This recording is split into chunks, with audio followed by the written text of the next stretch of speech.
The following is a special presentation of iRacing on LSR TV, your home for sim racing.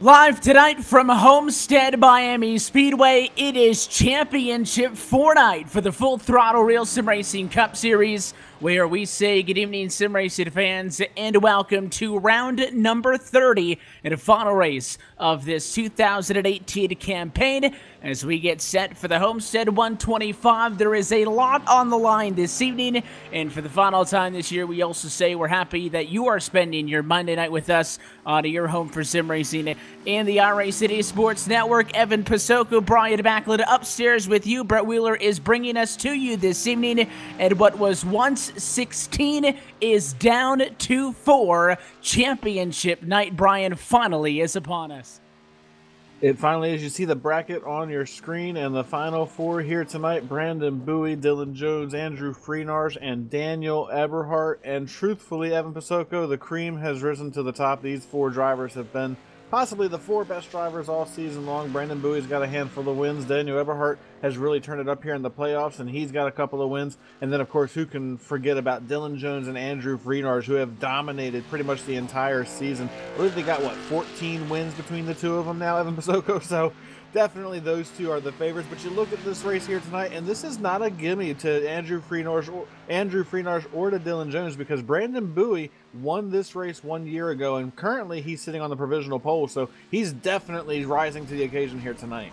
If it were to be based on what we have seen over the course of the 29 weeks prior to this, it would certainly be Andrew Freenarz with the upper hand over Dylan Jones. Those two drivers, 16 combined wins in the 29 starts that we have seen thus far on 2018. But as you all know, this kind of a playoff format does not end that way. It all comes down to this one. And that's why when you saw on your grid with the elimination of Comstock, Falkenham, Preet, and Guerrilla, the four drivers coming into tonight all have an equal opportunity. Bonus points completely irrelevant. No matter how many of these 125 laps you spend up front, the highest finisher of those championship four will be your 2018 Full Throttle Real Sim Racing Cup Series champion. Get you a nice piece of hardware, cash as well for the top four. But I think the big thing to note that is, well, they don't have to win this race to win the title. The championship four battle is only amongst those four, Brian. It tends to come down to who comes home and grabs that checkered. It's certainly, I think tonight you're going to have to win the race. Last year we saw Brandon Bowie win the race and David Comstock going to win the championship. I believe he finished third in that race. But tonight, when you look at the caliber of drivers that's in this final four, I think you're going to have to go out there and win this race in order to get the job done and win the championship tonight. And that favors a guy like Andrew Freenarz, who has won everything there is to win in this series except for the championship. I think he's going to do it, but he's going to have his work cut out for him tonight. He's not starting where he's used to starting. This season started way back on February the 19th from Daytona International Speedway, and we have returned to the Sunshine State this evening where our qualifying session has drawn to a close. So let's go trackside, and we'll introduce you to him. Here is, for the final time, your LSR TV starting grid for round number 30. And a pole position in this one to one of your championship hopefuls, the best driver coming into this one, I guess you could say, as the number 1 seed, winner of the round of 8, Brandon Bowie, will bring us to the green flag this evening, and he will be accompanied by Dylan Jones on the outside of the front row. Those two cars separated by 2 100ths in the Q session. Then a little bit of a break from playoff drivers as the field rolls. Jason Jacoby with one of his series best qualified efforts. He's back up in third to start this one. Daniel Falkenham will start in the number 4 spot. David Washington behind them to round out your top 5. Starting P6 here tonight, the guy that's dominated everything, Andrew Freenar. He's going to have his work cut out for him. Michael Cozy Jr. will start P7. Then we have Galen Gidman starting in the 8th position here tonight. Kyle Kamer will start 9th. And then last year's series champion, David Comstock, rounds out your top 10. Continue on through 11th position, Eric Stanford, Shane Ewan, Ross Cato, Chris Hurlow, and Carl Shedd. Final times in qualifying. Everybody's looking provisional here tonight. Lionel Callisto is going to start from P16. Dwayne Vincent will start 17th. Then we have Shane Parrish starting 18th. One of our championship hopefuls, Daniel Eberhardt, did not get a time in qualifying. He's going to start 19th. And rounding out your 20-car field, Brian Chambliss starts P20.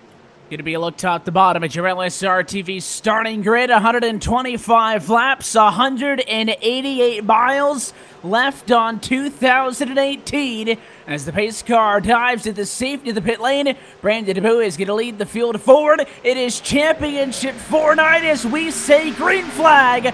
Final race on 2018, and we get up to the gears for the first time at turn number 1. Very fast, progressively banked, 1.5 mile oval at Homestead. Gonna keep things interesting and a battle for the race lead all the way through turn 2. Yeah, Brandon Bowie spun the tires on that start. He did not get up through the gears the way he wanted to. That allowed Dylan Jones to stay on his outside as they went through 1 and 2. Now he's still there as they work through 3 and 4 for the first time here tonight. Jones tries to power back on the outside. Bowie tries to slide up in front of him but cannot slide up, and that allows Dylan Jones to stay side by side. Meanwhile, behind him, they're 3 wide from the 3rd position. Andrew Freenars looks to the inside of Jason Jacoby and Daniel Falkingham. It looks like Falkingham's going to back out of him, but here comes Freenars on the bottom trying to power to the front. The 88, we've mentioned those 10 race wins that he has gotten this season and is trying to get one more to close this set out.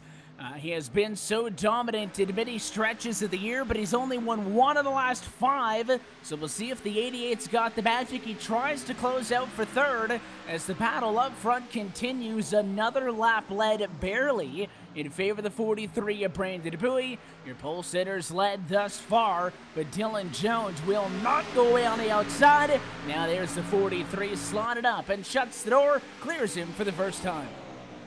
For the first time tonight, he can breathe a little bit of a sigh of relief right there because he's got the advantage. Now he's going to try to drive away from that 11 car. Does have a little bit of lap traffic in front of him. That's Chris Hurlow in the 87 car making his return to the Full Throttle Cup Series here on Monday nights as he is trying to just stay on the lead lap at this point. Actually, he's 2 laps down. He's just trying to stay, keep from going 3 laps down, but it's starting to calm down at the front of the field. You've got 3 of your championship contenders running 1, 2, 3, and it looks like these guys are just focused on trying to log some laps right now. It's a very long race. The last thing you want to do is make a mistake this early on. But I was really impressed with how aggressive we saw both Dylan Jones and Andrew Freenars being at the beginning of this thing. I did not expect that 3-wide move out of the 88 car, Evan Pasoko, on lap 2 of this race. I thought he'd be a little bit more patient. Well, and what a move it was when you consider the fact that Freenar started this race into number 6 position. That set him up on the outside of his respective line, and that 3-wide move for him came way down on the bottom of the racetrack. So that's already 3 position gain for Freenar, and it has championship 4 drivers running 1st, 2nd, and 3rd, but the only driver currently missing out on all the fun, Daniel Eberhardt, who's already up 9 positions after again not taking a time to qualify. The Renani of Eberhardt started in 19th, and he is about to pass Kyle Kamer for 9th on track. So certainly a start of the night that puts him behind the 8 ball, but Eberhardt showing some speed, already halfway to the front, only 6 laps in. Well, and Eberhardt was 3rd fastest in practice, so he certainly has speed in that car here tonight, and he is showing it right now as he has already made up 10 positions since the drop of the green flag. We're only 6 laps into the race, coming to start lap number 7 right now, and he will have already made up 10 spots on the racetrack. So that is really impressive, and he is driven away from Kyle Kamer and now is right on the back bumper of David Comstock, trying to take that 8th position away. He runs way up against the outside wall, just about down in 1 and 2. Now he's going to try to drive the car down the racetrack to get that big run coming off turn 2. You can see the momentum that he carries as now he looks to the inside of that 42 car. Comstock tries to throw the block, holds him down to the bottom of the racetrack in 3 and 4. He is going to be very aggressive here because he's trying to help his teammate win a championship. Brandon Bowie, our current race leader, is racing for a championship. If he can hold back one of these championship drivers, you better believe Comstock's going to be pretty aggressive. Yeah, every little bit. And of course, when you talk about David Comstock, somebody who just missed out, he was the 5th placed car at a round of 8 just missed the transfer into this Championship 4, and obviously wants to prove a point tonight, so he is not going to roll over and just let Eberhard stroll on through. That battle continues in the middle of the pack with Eberhard on the outside and a Comstock on the inside. Maybe this time at a turn 4 that Ani's going to have enough speed. He's got a good run off of the corner, and that looks like it'll do it. Eberhard now race high P6 for him, and even further to the front, more side-by-side action as Jason Jacoby now slides back a little bit under attack for the 98 of David Washington, who is unable to make a move that time, but I'm sure is not going to go away quietly either.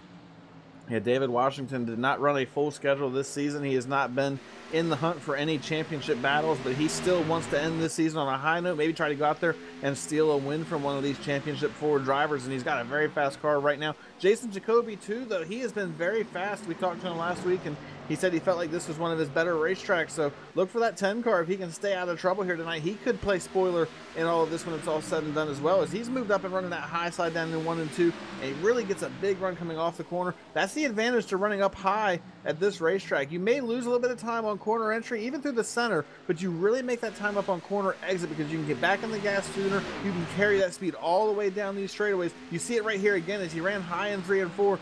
David Washington was able to get to his inside, but he wasn't able to do anything with it because he could not carry that speed off the corner the way we saw that 10 car doing. And now we have a battle for the lead as here comes Dylan Jones. Dylan Jones once again going to go up on Brandon Bowie, this time to the inside, and oh so close to that left rear quarter panel that time. Remember, when this side-by-side battle went for the first 2-3 laps, it was Jones on the outside of the racetrack and Bowie defending down low.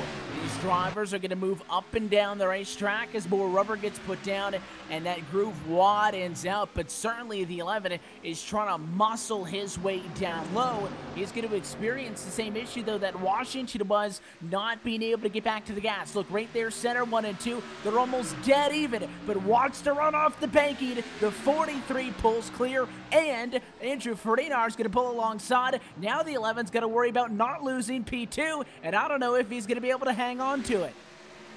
And Andrew Freenars is rising to the occasion right here. He started back in the 6th position, and honestly, Evan, that might have been his worst qualifying effort of this entire playoff run. And now he is in P2 as he's able to slide ahead of Dylan Jones to take control of that 2nd position. Now the question becomes how aggressive is he going to be to try to go after this race lead, and how long does it take him to take the lead away from Bowie once he starts battling with him? He has ran him down, he's on his back bumper, and now he has got to try to go after that race lead. It doesn't matter on lap 13 if you're leading the race, but it definitely matters on lap 125, and you want to set yourself up for this thing. We don't know how long this thing is going to stay green, Evan. It could stay green till the checkered flag, or we might have a caution in a handful of laps. You just don't know, but you've got to set yourself up no matter what.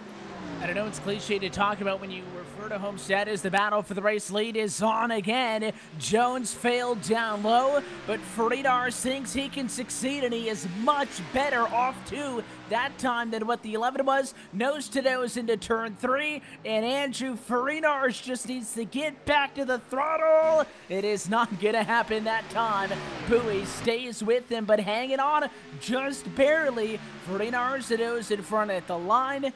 And we'll see if maybe 1 and 2 is going to be the spot where he finally gets it. It's the best challenge Bowie's had all night, and it is going to be the first lead change all night. New race leader Andrew Ferinars to the lead as Jones and Bowie almost get together. The 43 over the radio chats that one out with the 11, and they kind of recognize the close call there. So the fight with the 43 and the 11 can be resumed because Andrew Ferinars just passed both of them and made it look easy. He made it look way too easy now, and now the question is, can these guys stay with him? We've seen all season long on the 1.5 miles how much quicker Andrew Freenars has been on the long runs, and now he has control of this race. Is he going to drive away, or is he going to maintain a little bit of a gap on these guys but not get too far ahead of them? We're going to have to wait and see what happens. Right now, it looks like he's going to drive away because he's already put a couple of car links on Brandon Bowie and Dylan Jones, and doesn't look like he has any slowdown in him right now as he's trying to get away from these 3 drivers. A little update on one of our other championship drivers, Daniel Eberhard. He got all the way up to the 8th position, Evan Pasoko, and that's where he stalled out. He has not gained another position since passing David Comstock about 10 laps ago. So he's definitely not doing what he needs to. Actually, he just made a move to move in the 7th position. Aside from that, he has not really gone anywhere, just kind of stalled out. Maybe he used his tires up at the beginning of this thing and just wasn't able to keep going. I mean, you certainly got to think that he was digging on it. He started, if you're just joining us, 19th is where Daniel Eberhard started, quite literally all the way at the back, because 19 cars start this way. Brian Chambliss did not take to the green flag this evening. So as you look back to the front and watch another installment to Bowie versus Jones, again with the 11 on the inside of the racetrack. Just keep in mind, championship drivers 1, 2, 3, with Jason Jacoby trying to split that up with the 10 car on the outside, and then Daniel Eberhard last out of all of them right now in P7. He is losing about a 10.5 per lap compared to the cars up at the front of the field. And I don't even think it's the side-by-side that is the sole factor in this. I think Freedars would have done so anyways, but as this battle for second races on, and Bowie does exactly what he's supposed to, fight back on the outside, although I feel like it might not work out this time for him. Last exchange, Jones wasn't able to get anywhere near him. This time he had 3/4, and now he is through. So Jones back to second. Bowie now falls to the lowest he's been all night in third, all while Andrew Freedars is checking out up front. And now here comes Jacoby on the outside of the 43. And Jason Jacoby is running that extreme high line on both ends of the racetrack, and it is really paying dividends for that 10 car right now, as he is able to just carry so much speed off the corner. He's going to clear Brandon Bowie off of turn 4 right here and gets a big run down the front straightaway. Not close enough to make any moves on Dylan Jones yet, but look at the drive he gets into the corner. He's able to drive into the corner a lot deeper. Oh, he actually makes contact with the wall right there. I don't think it really slowed him down that much, but it did hurt his momentum coming off the corner just a tad bit. And you can see now that he's going to have to try to make that back up. But he was really able to drive that car off into the corner because he's able to go further in before he has to lift. He's able to make up a ton of time, and he's able to get off the corner a lot better than these guys. And that's going to be key as this race goes on. You mentioned there's a chance that this thing goes great all the way. We're a long way from there, but 20 laps down at 105 still left on the board. Incident-free tonight from the Homestead of Miami Speedway. 19 cars on track, all of them but Chris Hurlow running on the lead lap after the number 87 machine, I think, intentionally decided not to take to the green flag with the rest of the field. And he decided to start from the pit lane with the 87 back on track for the first time in quite a little while. So now as we get a little bit of separation, the mad dash to the front by Daniel Eberhard doesn't stop, but it has slowed down. He just recently got another position, this time around Daniel Falkenham. So Eberhard now P6. But a lot of drivers have kind of found a spot in line. You kind of pay a little bit more attention to the intervals now, and they would suggest that 1, 2, 3 is the order of the fastest cars, and in that order, Freedars pulling on Jones, Jones pulling on Jacoby, and that kind of trickles all the way down the line to Bowie. So Andrew Freedars, right when we jumped into the session here this evening, Brian, you looked at that number 6 spot for Andrew Freedars on the qualifying charts, and he was second in practice. That was a little bit more promising, but you said they were going to make him work for it tonight, and they did. But Andrew Freedars where he expects to be, and that is leading early and being confident. Yeah, he is driving away from these guys easily right now. He's about a half a tenth to a tenth quicker than everybody behind him. Nobody's even close to the lap times that he's running right now, and that's really impressive considering he had to drive his way up through traffic, and he was very aggressive while doing so. He wasn't really trying to conserve his tires at all during that point of the run. He was being extremely aggressive, and he, in my opinion, he was probably beating the tires up worse than anybody out there, but he is just staying so consistent on the racetrack, and it's very impressive right now. Dylan Jones is starting to match his times just a little bit, and as soon as I say that, he did lose a tenth that last time by. He was starting to run some comparable lap times, but now the question becomes, if you're one of these other championship drivers, what do you have to do differently? You know now that the fastest car is out front and he's driving away. This makes you have to alter your strategy. You can't just sit here, Evan, and let that 88 car drive away. You have to do something to try to beat him. You've got to do something, and the concern is, again, you don't want to burn up your tires. I mean, 25 laps into the run, you may have already done so, but, you know, you do have to find a balance between keeping the 88 within striking distance and also not kind of playing into his hands. But the concern is, you know, he gets 3-4 seconds ahead by the time the green flag pit stops, and he's a little bit better in that exchange. This race, I mean, the probability of a race going to without a caution flag goes up exponentially after a green flag cycle because it spreads everybody else out that much more. It could very quickly get out of hand. The 1 second than it is right now. It was a 1.058 last time. It is about another tenth in favor of Frinars that time as it jumps to a 1.151. That is still manageable, but it can get out of hand very quickly as the battle for third maybe heats up a little bit more. Brandon Bowie seems to really want to get P3 back from Jacoby. Unsuccessful that time, but I'm sure he will try again. I think the reason he's looking at that and trying to get that 10 car back behind him is because that number 90 car is coming. He just made another pass to move up into the top 5, so it took him 25 laps to go from 19th to 5th. That is very impressive out of Daniel Eberhardt. The problem is he's almost 3 seconds behind our race leader, and without the help of a caution, he's going to have his work cut out for him to get into this. And like you said, at that 3-second range, you really kind of get to a point where you almost have to short pit or think about doing something a little off of these guys to try to make up that time. You can't just stay on the same sequence as Andrew Frinars and expect to make up that 3-second gap. He's proven he's quicker than everybody on the long run. So now you have to start thinking about what are you going to do differently. Are you going to short pit? Are you going to try to stay out longer and see if you can take advantage of the fresher tires later in the run? There are so many different things that these drivers can do, but now is when you have to earn the paycheck, you have to earn that championship and rise to the occasion and make that call and make it work. Yeah, this is it. We talk about the skill level and, of course, the discipline that it takes to get through the numerous rounds on this English Auto LLC playoff, of course, at round of 16. Pretty safe for your top competitors, unlike what you see on the real-life equivalency on a weekend race for NASCAR. There is no large playoff point incentive, so even the best cars in the regular season still on an even playing foot. But I mean, being 12 best out of the 16 is certainly a lot easier than being in the 4 best of the round of 8. So these guys, in theory, should be racing at their best all year right now, and that's exactly, I think, Brian, what this format demands of them. Oh, that's exactly what this format demands. It makes you have to be aggressive from the drop of the green flag in Daytona until you take the checker flag here tonight in Homestead. You have to be on top of it because there is no win in your in format in this series. It was all based on points. It's been based on points all the way through until you got to the playoffs. But now is when you have to rise, and we're seeing it happen. But look at Dylan Jones. He's beginning to inch just a little bit closer. He's actually back down to just over a second. He had gotten up to 1.3 seconds, so maybe he's starting to figure something out, and he's keeping that 88 car within a striking distance. And when you're Dylan Jones and you're within a second of him, this allows you a little bit more freedom on your strategy. You can stay on the same strategy as Andrew Frinars and try to beat him coming onto the pits, maybe try to outbrake him getting onto pit road, try to have a quicker pit stop and try to jump ahead of him that way versus trying to do something different on strategy. So Dylan Jones right now is in the best position out of any of these guys trying to contend with that 88 car. I think he might be the one guy that Frinars is going to be worried about at this point. It is a 3.1 second gap back to Brandon Bowie. In fact, Bowie may be passed here by Eberhardt, and as they say that, it is the last year championship 4 to make the first move.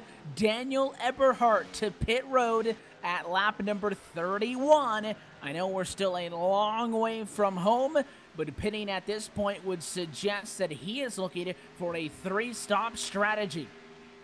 And now the question becomes, do these guys jump with his move? Do they stick to what they had originally planned, or are they going to make changes based on what we see the 90 car doing? I like this call out of Daniel Eberhardt, though, because he was 3 seconds behind the race leader prior to making that decision. He had to do something different. Maybe this wasn't necessarily the call that he wanted. I imagine most of these drivers are looking at a 2-stop strategy. They're going to try to pit around lap 45, then probably around lap 90 or so, and that's going to be their 2 pit stops here tonight. I think he did this call solely because he was so far behind, and this is going to be an interesting call because he's going to have much fresher tires, and he's going to be running about 2.5 seconds quicker than everybody on the racetrack for a handful of laps. Now is when we have to see if this is going to work out. The only way this works out, though, Evan, is if this thing stays green to the checkered flag. And it is a gamble, and that's obviously a calculated decision. I think that obviously it speaks volumes to be forced into that position, or at least to feel like you need to gamble, only 30 laps into a race. So you'd like to think that, maybe you at least get to halfway point, which tonight would be 62 laps in to kind of get a better idea. But again, P19 qualifying doesn't help him, and listen, it's not the first time that we have seen Daniel Eberhard start at the back of the pack. I will say, if he can somehow start in last and win without any yellows or restarts, it may be one of the greatest performances we've ever seen in a full throttle RealSimRacing Cup Series race, and for it to come, in the English Auto LLC Championship 4 round, that would say something. But Eberhard knows that he is playing from a disadvantage. So he is currently trying to unlap himself and is making a quick work for the rest of the cars. The fact that nobody else responded immediately tells me, Brian, that I don't think they would necessarily also be on that 3-stop call, and they'd be looking for a 2-stopper. And if that's the case, certainly got to go a little bit longer, just about 42 laps or so. Each run would get you there in 2 pit stops. That's not all that far away. That's only about an 11-lap difference between a 3-stop strategy and a 2-stop strategy, so it's pretty tight, but long-term, huge difference. Yeah, it's going to be very interesting to see how this plays out. And yeah, if these drivers were going to jump onto that 3-stop strategy, they would have been coming in the very next lap after we saw Eberhard make his way to pit road. These guys are committed to what they're doing. And I think you're going to see the rest of these playoff drivers stick to a strategy pretty similar to what we see out of Andrew Freenars. You may see a guy like Brandon Bowie short pit just a little bit. He's 4.1 seconds behind. So he may need to do something just a little different, whether it be by pitting 3 or 4 laps sooner, or maybe try to stay out longer, maybe try to take advantage of the fresh tires later in this race instead of trying to get them ahead of Andrew Freenars. Either way, he's going to have to do something slightly different if he wants to stay in this battle. But right now, I'm very curious to see how this plays out for Daniel Eberhard. He is the first car a lap down, but with right now the last thing he wants is a caution. He needs this thing to stay clean and green, at least until he gets back on the lead lap to give himself a chance. It certainly needs to get back to the lead lap ASAP. Caution flag now would trap him a lap down. And of course, we're only about 5 laps away from what we expect to be everybody else rushing down to the pit lane. Another kind of fun fact we like to throw at you week in and week out, the strength of field. Tonight, it is 4,600, the strength of field in tonight's Homestead 125. So certainly the competition not lacking. And so we see everybody try to end 2018 on a high note. Jason Jacoby into pit road from 3rd position. Kind of strange positioning, I would say, for the 10. A little bit, later than what we saw for the 3-stop. Maybe a little bit sooner than what I would have expected out of a 2-stop. So kind of in between. Maybe wants to have some flexibility. He comes in from 3rd. Certainly Andrew Freenars only thinking about himself. And he will watch the number 90 of Daniel Eberhard go by and unlap himself. So Eberhard in 14th now, back onto the lead lap. The gap between Freenars, Jones, and Bowie, all who have still yet to pit, is 1.2 seconds from 1st to 2nd and 4.7 from 1st to 3rd.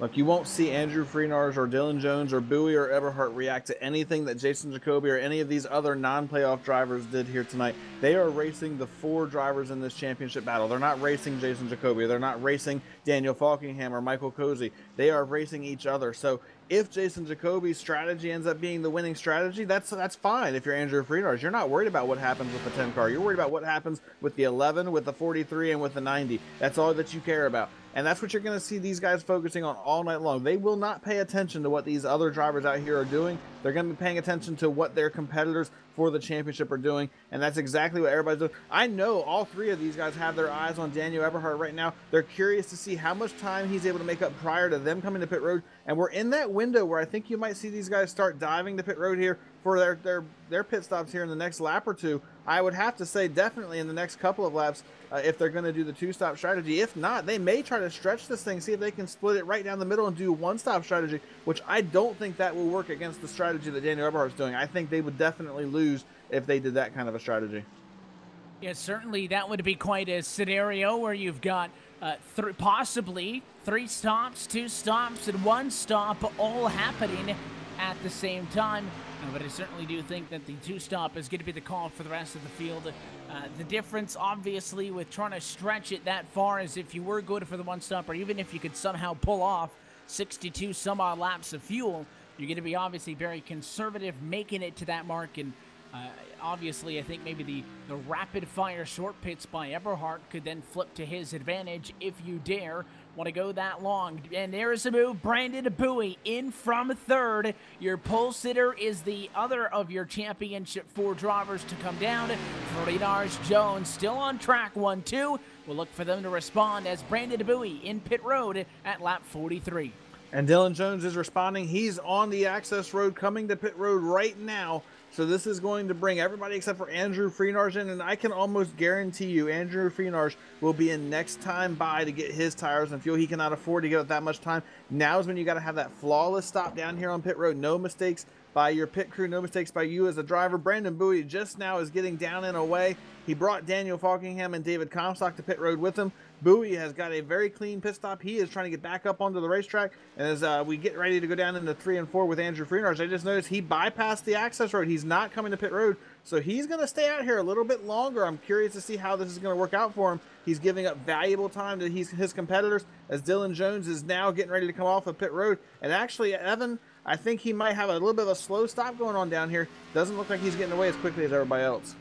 Yeah, we'll see how it plays out. The 11 is going to be out of the pit lane, so Jones has completed service. Andrew Frenars over the radio now says that he will be coming to pit road, so he finally does pull the trigger. It'll be an interesting race-off between Jones and Bowie, and Jones is going to stay in front, so the 43 is not going to be able to gain anything on the 11 through that pit exchange. They will stay as they ran. The question is, Frenars, who stayed out an extra 2 or 3 laps as he's in now, will he be able to stay in front of Jones? I think through all of this, Daniel Eberhardt should become your race leader. Again, he pitted over 15 laps ago and is on a different strategy. He's midway through what would be a second of 4 runs for him on a planned 3-stop strategy. But let's see how this plays out down onto the pit lane. Frenars is in the box for 4 tires and fuel.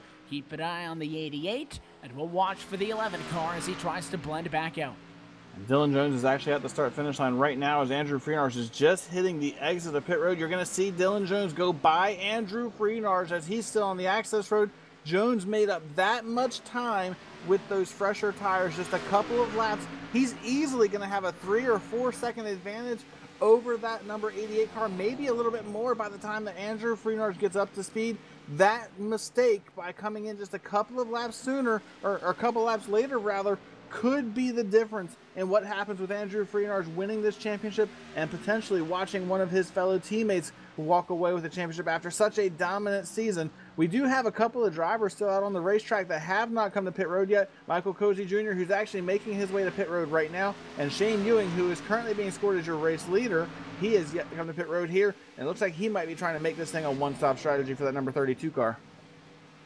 Yeah, so he may also be trying to mix it up, and not surprised at all that there are some drivers that are going to try to change things up. Again, your championship 4 are only racing against one another. We understand that. And then there's everybody else who really doesn't care. The difference between a race win and a 19th place finish tonight doesn't matter a lot for most of them. If you were previously eliminated earlier in the playoffs, maybe. But for certainly somebody like a Shane Ewing, he wants to go out here and walk off the end of the 2018 campaign and to pull out a race win here from Homestead. He could kind of fly under the radar almost with all the other championship and playoff talks that have been going on. So he right now is 6.8 seconds ahead of Daniel Eberhardt, I should say. Eberhardt obviously already pitted and is not all that far away from coming right back down pit road. Dave Washington also the 98 car out there. Jason Jacoby, interestingly enough, his short pit has put him in front of Dylan Jones. Jones is in front of Bowie, and even Bowie was able to pass Andrew Frenars, so it did not pay off at all for the 88 of Frenars to stay out extra. It is a fight right now for P8 as he'll go to the inside and try to get one back from the 43 car. Side by side for position right here. Andrew Frenars easily is going to take that position away. He does have fresher tires by just a couple of laps, and you can see how much that's making a difference for him right now.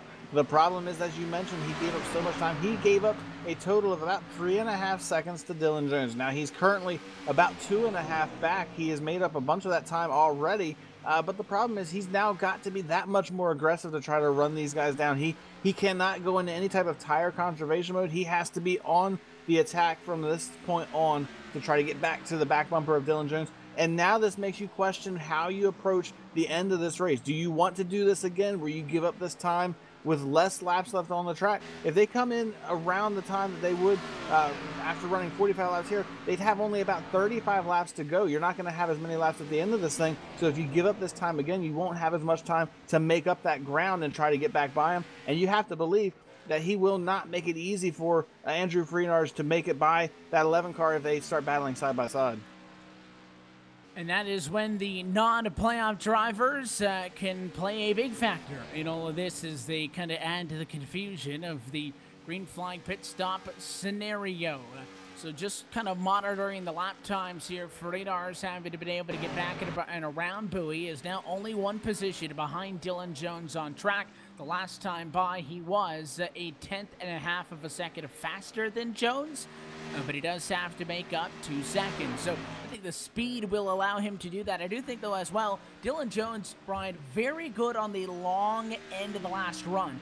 Freenars tends to be the one that excels on those long runs. That's when he really twists the knife in and kind of closes these things out. But Dylan Jones balanced it at about a 1.4 second gap. If he could maintain that same pace, he may be able to stay ahead of Freenars through this whole run. Though another lap goes by, and it was 3/10 in favor of Freenars. So the 11 on shaky ground, but so far in front of him. Championship cars 2nd, 5th, 6th, and 7th. Yeah, and I'm looking at Daniel Eberhardt, and he's currently actually just taking the race lead away from Shane Ewing, and now Shane's coming to pit road. He's going to surrender his spot on the racetrack to come in and get fuel. I don't think that's going to make it where he can do a one-stop strategy, but now Eberhardt's going to have the race lead, and I'm curious to see how he's going to be, or how far ahead he's going to be of Dylan Jones and Andrew Freenars. I have to wait for the timing and scoring to update right here. He's going to have about a 3.5 second lead over Jason Jacoby, about a 3 second lead over David Washington. Both of these drivers have already been to pit road. It's 7 seconds back to the 11 car of Dylan Jones. Now I have to wonder, if you're Daniel Eberhardt, do you stick to that 3-stop strategy, or do you try to stretch this thing out, because you're not giving up that much time right now. He's only giving up about 0.8 of a second a lap. He could potentially try to stretch this thing, get back onto the same cycle as these guys, and pit with them, but with the race lead, he might be able to steal this thing just because he pitted that much earlier than everybody. And we'll find out if he does decide to come down at lap 60 or so and keep with his strategy, or instead of an indication that that lap 31 pit stop for him was the beginning of a 3-stop strategy, just a very early pit stop. And right now it seems to have worked out for him. The intervals aren't all that bad.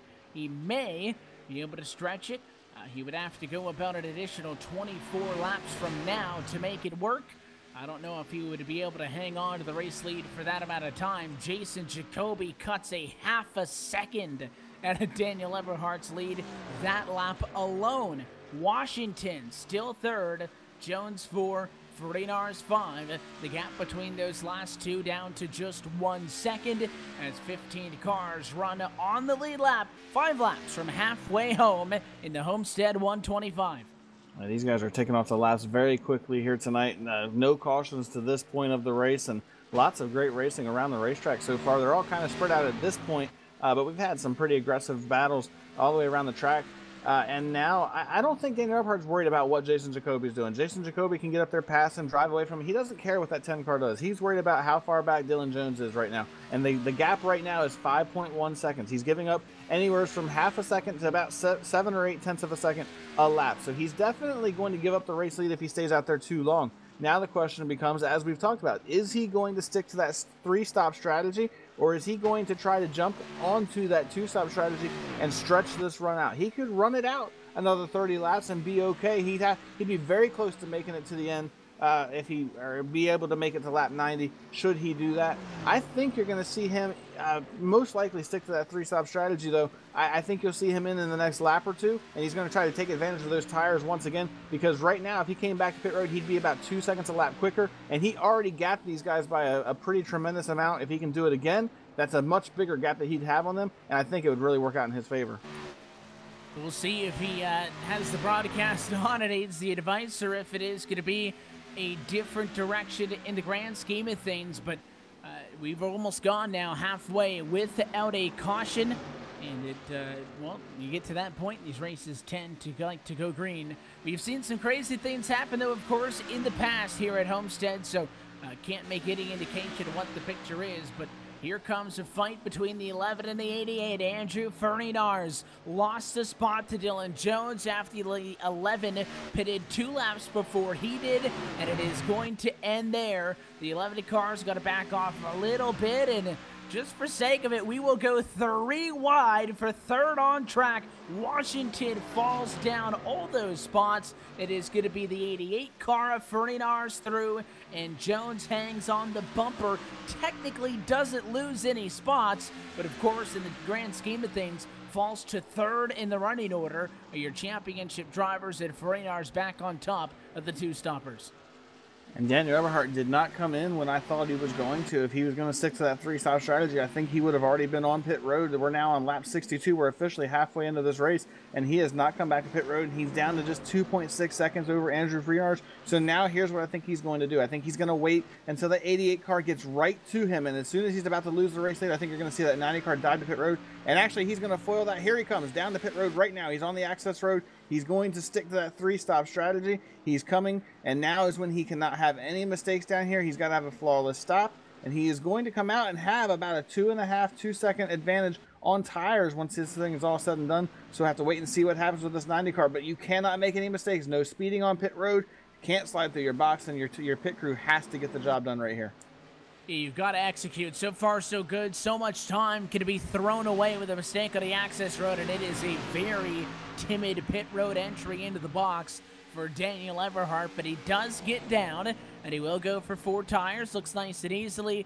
I think that maybe if he had a little bit more than what was basically a 1/2 second to Jacoby and 2.5 seconds of Fernandez, maybe he would have decided to try to stretch it and switch to the 2-stop, but he will stick with his 3 because he pits, and that will mark the halfway point in tonight's Homestead 125. So as we have crossed the halfway point of tonight's race, let's take a look at our iRacing Midway Race Break, brought to you by iRacing, the world's premier online racing game with professionally organized racing from NASCAR, IndyCar, IMSA, and more. At lap number 64, Jason Jacoby leads this race. A short pit put him up there. I don't know how long it'll last. 3/10 sliced out of it that time by second-placed runner and current championship leader Andrew Fernandez. He just recently got around Dylan Jones, who's 3rd, and Brandon Bowie, who's 4th. Those cars were at 1.123 on track.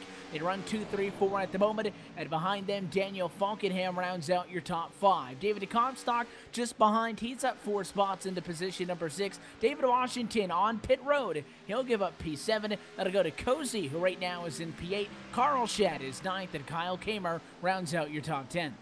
Eric Stanford currently runs in the 11th position here tonight. Ross Cato is running 12th, and then Dwayne Vincent runs 13th. He was in the playoffs earlier on, got eliminated.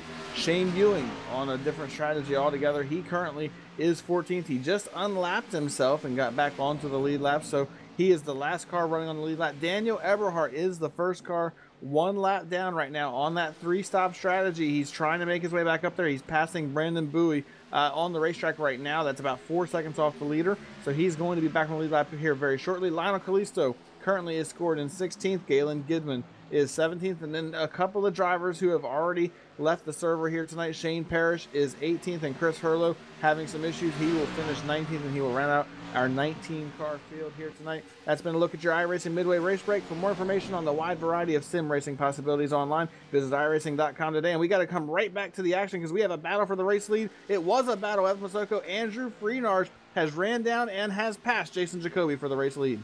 Ken didn't stand much a chance in that one. It is nice and easy. Andrew Fernandez back to the race lead at lap number 68. He has returned to the top of the mountain, and the risk that Dylan Jones and Brandon Bowie have taken is that we like to encourage the short pit, mixes things up a little bit, keeps it fun. The advantage is obviously you pit sooner, you get fresh tires while they're still on old tires. That's how you make up a gap. But on the flip side, right now, when you're in the final 10 or so laps laps of run is the phrase I'm looking for, then it's the opposite. You've been on your tires longer, you are slower. So Andrew Ferdinand, when the pit stop started the first time, Brian, he was 1.4 seconds ahead of Dylan Jones. He's already at that. It's 1.5, and those intervals are only going to go more in favor of the 88 for the next 11 or 12 laps, however long he waits to come down to the pit lane. The 88 killing him with speed right now and consistency as Daniel Eberhardt, the lone question mark maybe on the 3-stop strategy, he makes his way back to the lead lap on the outside of Ferdinand. I don't think he's a question mark. I think right now, unless we get a caution, Daniel Eberhardt is the favorite to win this thing, in my opinion, because look at it right now. It takes about 40 seconds to come to pit road, get your service, and get back out onto the racetrack. Well, he is currently 33 seconds behind. He just got the lead, or got his lap back to get back on the lead lap. If Andrew Ferdinand pitted right now, he would be 7 to 8 seconds behind Andrew Ferdinand, and that is a ton of time, or Daniel Eberhardt rather, that is a ton of time to have to make up. And he's not going to come to pit road right now. He's going to stay out there for another at least 15, maybe 20 laps. He's going to give up that much more time. When he comes back to pit road this time around, I expect that Daniel Eberhardt may have a 15 to 20 second advantage on these guys, and he's going to come back to pit road one more time. I think this 90 car is in prime position if this thing stays green. I think this is the guy these guys are going to be racing for a championship.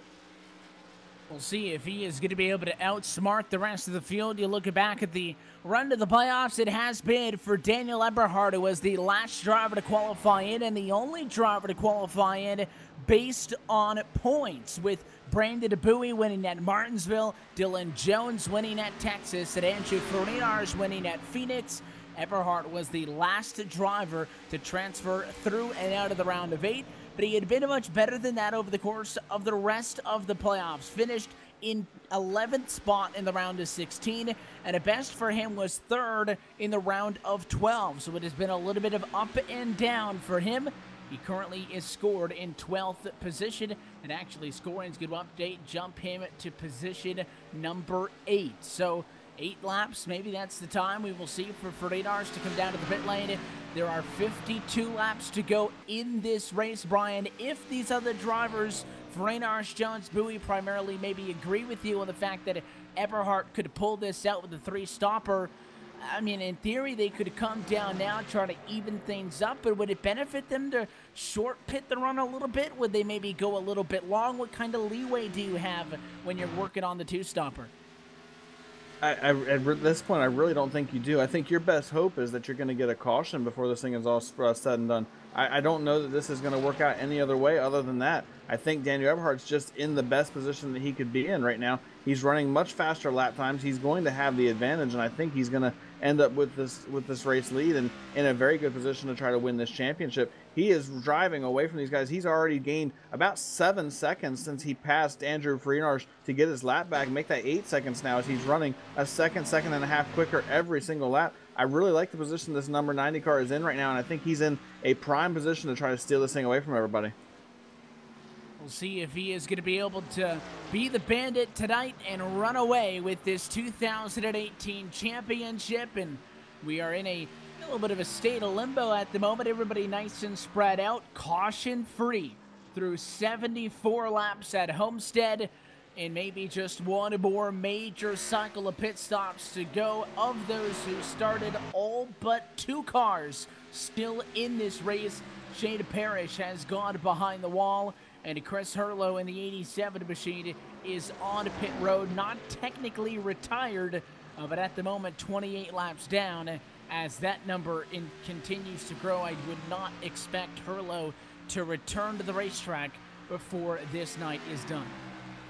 I think Chris Hurlow's night is over, and now you have to start thinking about, if you're Andrew Ferdinand, Dylan Jones, and Brandon Bowie, what do you do differently? You can't really control what's going on with the 90 car. You have to run your own race. So now what do you do try to just put yourself in the best possible position. I think if you're Brandon Bowie at this point, you're 6 seconds off of the race leader. You have got to do something differently, whether that be come to pit road right now and try to take advantage of the fresh tires and just hope that it pays off, or try to stay out as long as you can. Maybe try to run this thing out of gas and hope that you catch a caution and catch everybody down a lap, and then have the advantage of having them pinned down and try to get tires. I don't know what you're going to do if you're Brandon Bowie, but you're definitely running out of time to make that call. And now is when you have to start thinking about throwing that Hail Mary, make a change to your strategy, and just hope that it works out. We will see if that play does come. And of course, if the last run was any indication, Brandon Bowie may be the first of your top three to pit. It did not pay off for him in the long run. He's lost about 2 additional seconds to Frinars. Dylan Jones also has lost about 2 additional seconds to Frinars. And it looks like the 88 machine, thought that he was going to come down to the pit lane there. A little bit of radio chatter, but just chatting it out with Jason Jacoby, who unlaps himself in the corner. I'm waiting for somebody to make a move. And you almost have to, and this goes back to the point that I was mentioning with Eberhard way early on, when he was that first car to come in at 30 laps into the race, that it at least appears at this point that that was completely planned. But we're kind of questioning, is that him mixing it up? I think the main point I made was you do not want to be in a desperation mode and strain from your strategy that early. Now, completely different story now. You're 80 laps in. If you are not currently in a position to win this race and you do not see it lining up nice and pretty, now you have to do something. And these are multi-race winners we're talking about here. Dylan Jones, most recently is 2 weeks ago at Texas. He has 6 on the year, including a stretch of 4 in a row and 5 of 6. This guy knows how to close races, but he is working at a disadvantage, and he is working against the best driver all year in the 88. Yeah, and it's going to be very difficult to do something. That's why I think if you're Dylan Jones or Brandon Bowie, you've got to come to pit road early, or you've got to stay out much longer than Andrew Frinars and try to catch a caution. I just don't think you're going to outrun him on the racetrack. He's proven that all season long, that he's just the best guy. He's best on short run, he's best on long run, and the only time that you really have an opportunity to beat him is if he gets off sequence on strategy, or if he gets caught up in an accident. Other than that, he's been pretty much untouchable here in 2018, and he's doing a great job here. He's got 4 seconds over Dylan Jones and 7.2 back to Brandon Bowie. Bowie has got to make something happen right now. He's going to have to, I think he needs to either come to pit road right now, or like I said, he's going to have to run this thing out. He pitted around lap, I think it was 41, 42. He could run this thing until about lap 100. That would stretch it most likely about 15 laps or so longer than we're going to see Andrew Frinars and Dylan Jones come to pit road. That could be a little bit of an advantage on the back end of this thing. I just don't know if he's going to have enough time to make up the ground that he would need to make up. So far, nobody has pulled the trigger. Those intervals continue to climb. Certainly we're at the point, though, that fuel window is open for the drivers on a 2-stop strategy. We have seen 41 lap runs or so. There are 43 laps to go in this race.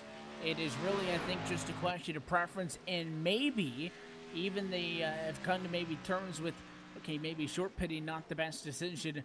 They may just stay out, try to hope for a yellow, which very unlikely when you go green flag racing for this long without incident, but maybe try to catch one while you stay out front and take over a tentative position up in the race lead. There's quite a few cars who, again, have already pitted and is messed up or mixed up with the running order. The one driver you're keeping an eye on, obviously, Daniel Eberhard in P7. And I think the other one, Eberhard kind of all on his own. We've talked about that, the 2-stopper. The other end is Jason Jacoby, who is the best of what appears to be 3 stoppers, just way off sync. The 10 went way early for this most recent trip down to the pit lane for his 2-stop strategy. Eberhard on the 3-stop is only 6 seconds ahead of Jason Jacoby, and that is the 90 machine, again, assuming that he still has to come down to the pit lane an entire additional time. Yeah, and it's going to be interesting to see how this plays out. I'm curious to see when these other drivers elect to come to pit road. Andrew Frinars, Dylan Jones, they're in that window where they could come anytime. And now if you're Dylan Jones, again, I think you've got to start thinking about either short pitting or just trying to run this thing out.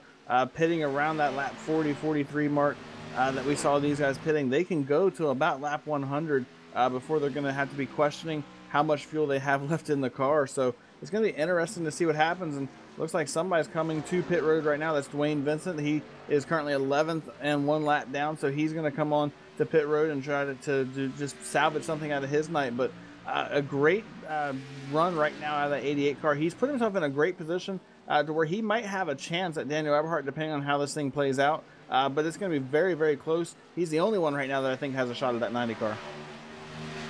And we just kind of have to sit, guess, and kind of fiddle with our thumbs here, because it is going a long time now without a decision.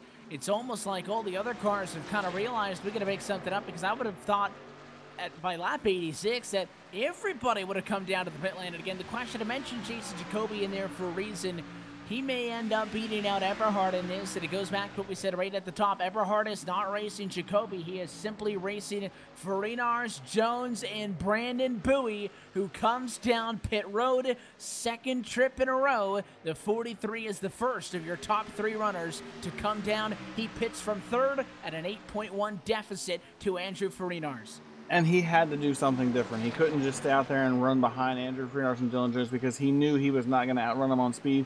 Now you've got to try to take advantage of the fresh tires. He comes in 3 or 4 laps sooner. He might be able to make that gap up, maybe be able to jump ahead of him, and then he's just going to play defense and hope that he can hold on. It's going to be very interesting to see what happens. A couple of other drivers have made their way to pit road as well. David Comstock was in with him. They are both back out on the racetrack, just trying to get up to speed and see what they can do. So now the question becomes, if you're Andrew Farinas and you're Dylan Jones, when do you make that dive? Well, the answer is going to be right now. If you're Andrew Farinas, he's not going to give Dylan Jones the opportunity to leapfrog him here like he tried, because he's going to beat him to pit road. Dylan Jones follows him to pit road now on the access road. This is the money stop for both of these drivers. Now is when you've got to have your flawless stops. Andrew Farinas got into the pit road a little hot. I think he kept it under the speed limit, but that was very, very close to speeding for the 88 car. Very close, and Andrew Farinas has pretty much had ice water in his veins all season long. I don't know if he got the heart rate going a little bit there, or if that's just how the 88 drives, 110%, no less. But he gets into the pit box nice and safely. It is once again going to be 4 tires and fuel. It is going to be enough to get him to the end of this race. And as he looks to exit the pit box there, just confirmation that there was no penalty. You see Dylan Jones just now getting to the left sides. Farinas not even going to be close. He will only build more on the difference between those two on the pit lane. So Farinas now looking for Bowie, who is in turns 1 and 2. The 88 machine blends back out on the back straightaway, so he will fend his 2 fellow competitors off, leaving Eberhard as the lone driver, still out on his own call, and Donnie is at lap number 90. So he heads to pit road. There it is, right on cue. He'll pit for the final time. 35 laps left in this race. Let's see how the 3-stopper pays off.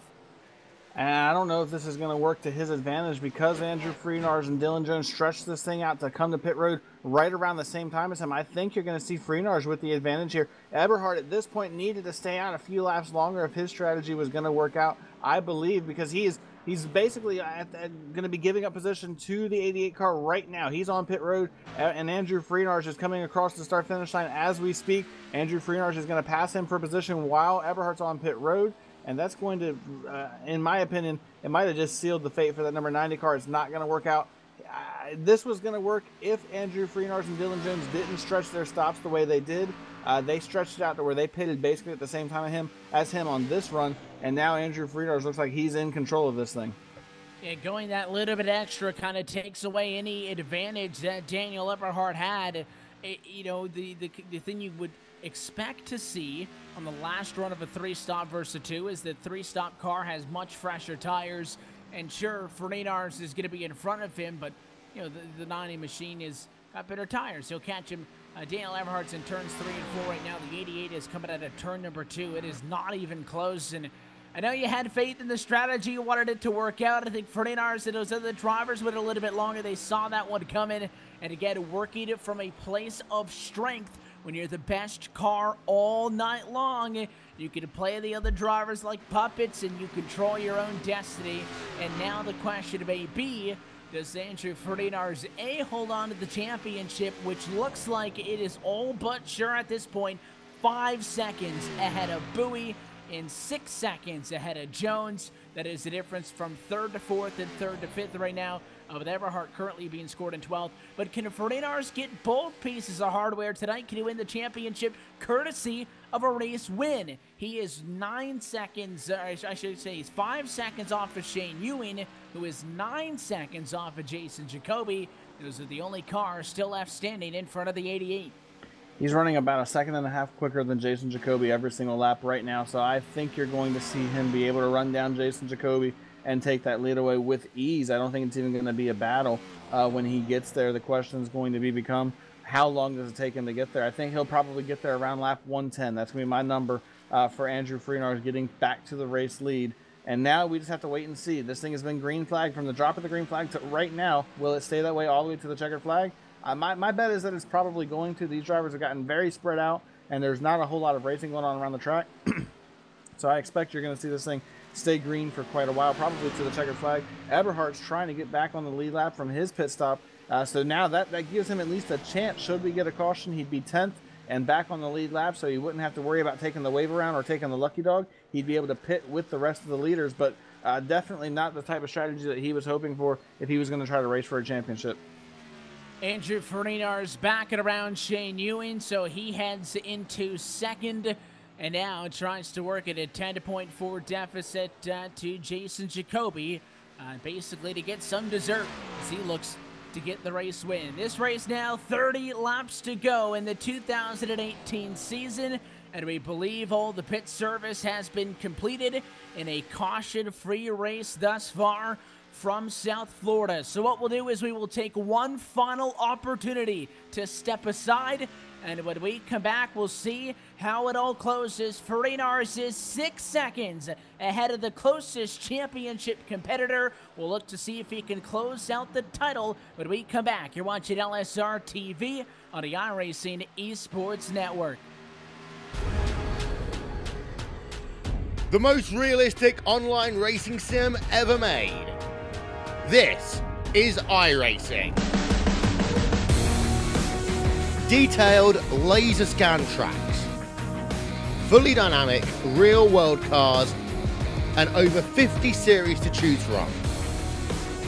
6 online world championships offering over $100,000 in annual prizes. This is the original esport racing game. This is iRacing.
Once again, photo finish here at the Indianapolis Motor Speedway. Will it be Tim Hogan? It's going to be Christopher DeMerritt at the line.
And we are back live from the Homestead Miami Speedway, but under caution flag conditions for the first time tonight.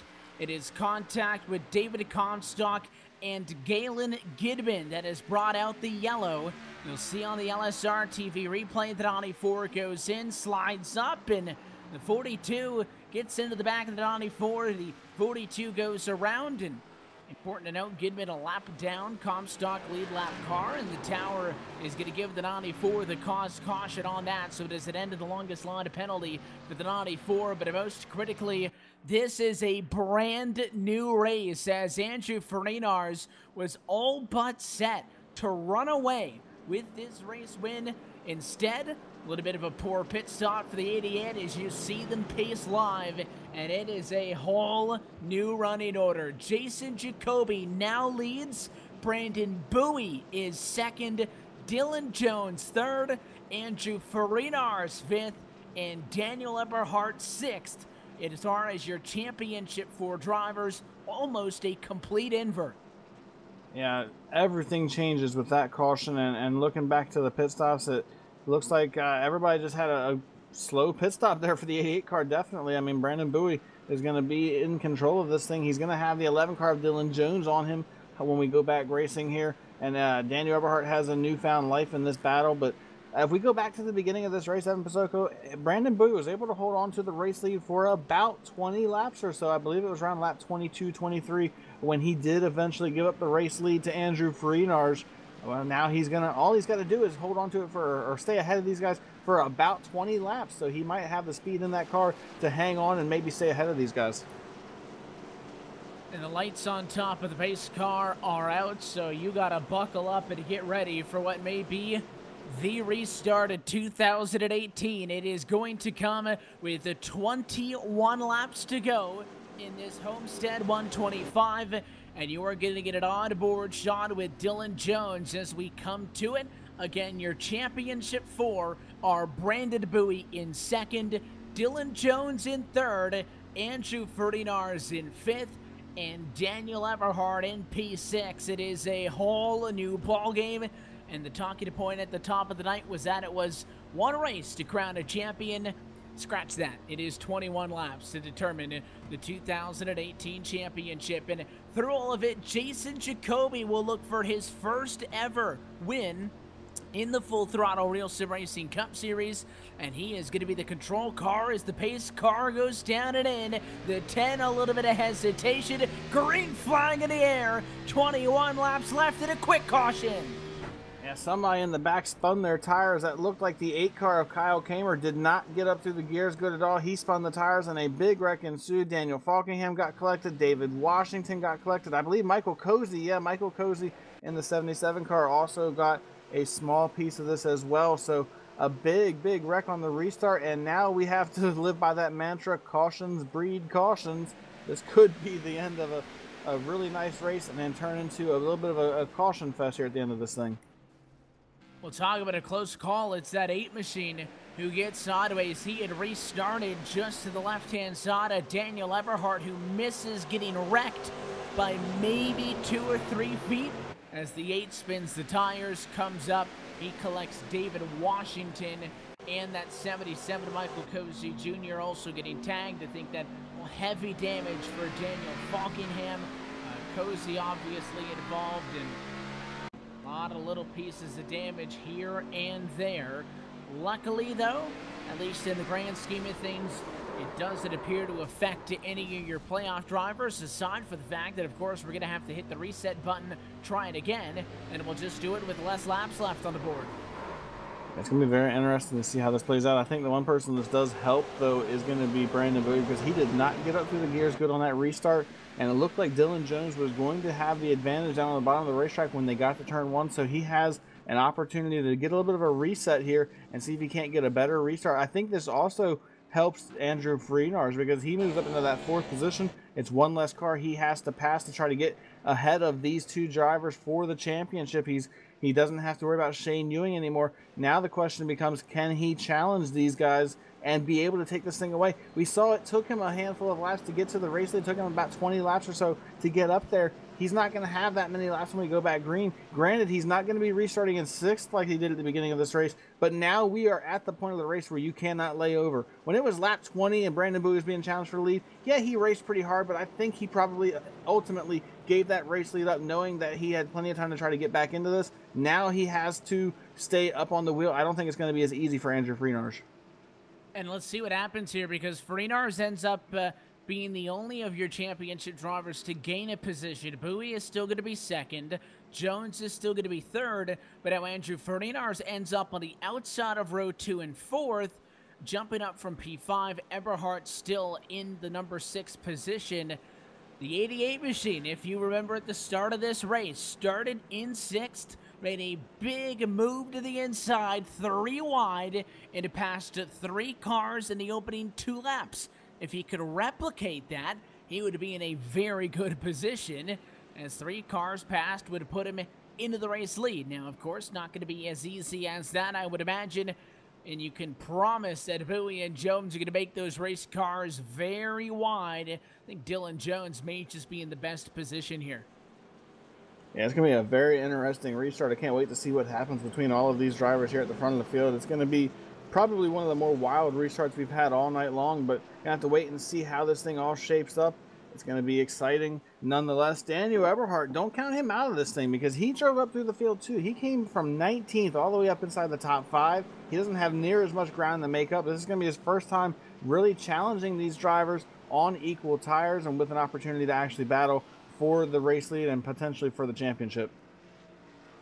And it was, had to take a double take at the pace car to see if we were going green this time by, because everybody is doubled up. The lights on the iRacing.com pace car are still on. They will probably go out this time by as we pace at a turn 4. 15 cars scored on the lead lap, 17 of which are still in this race total. And the lights on top of the pace car stay on for another trip around. It took a little bit for the field to catch up, and I think pit road wasn't opened for one extra trip around the moon, which is why it is going to be delayed that tad bit extra. But, I mean, these drivers are doubled up, Brian. They want to go now.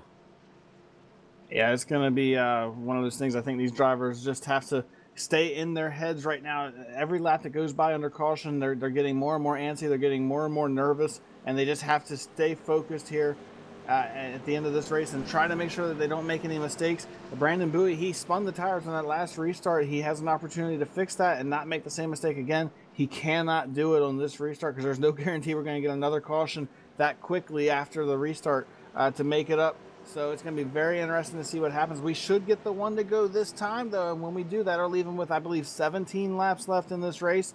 With all 4 of your championship drivers up in the top 6, it's going to be a very exciting restart.